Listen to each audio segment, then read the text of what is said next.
Hi everyone, అందరు ఎలా ఉన్నారు? ఈరోజు మా ఇంట్లో స్పెషల్ ఏంటి తెలుసా? పప్పు మామిడికాయ. అందుకే ఫస్ట్ వండుకొని నేనే తినేస్తున్నా. నాకు అంత ఇష్టం పప్పు మామిడికాయ అంటే. ఆహా, నాకైతే మామిడికాయలు దొరకదు, కానీ ఉంటే మాత్రం 365 డేస్ తినబుద్దేది, అంత ఇష్టం అనమాట.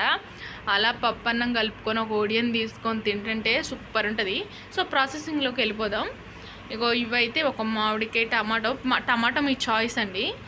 ఇంకా నేనైతే పావు కిలో గ్లాస్కి పప్పు వండేస్తున్నా. ఇగో ఇదైతే మామిడికాయ బాగా పుల్లగా ఉంది, అందుకే ఒకటే తీసుకున్నాను నేను.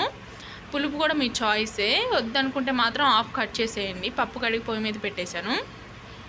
మామిడికాయ చూసారు కదా, మామిడికాయ మాత్రం టేస్ట్ చాలా బాగుంది. ఇంకా మామిడికాయ సీజన్ వస్తే మనం వదలం అనమాట.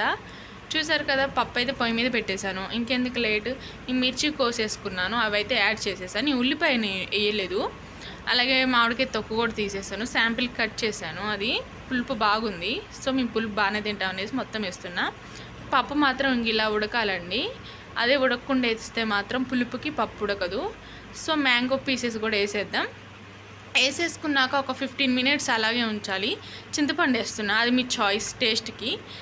అలాగే మొత్తం ఇలా దగ్గర అబ్జర్వ్ అయినాక కొంచెం సాల్ట్ వేసుకోండి. సాల్ట్ తర్వాత కొంచెం పసుపు యాడ్ చేసుకుందాం.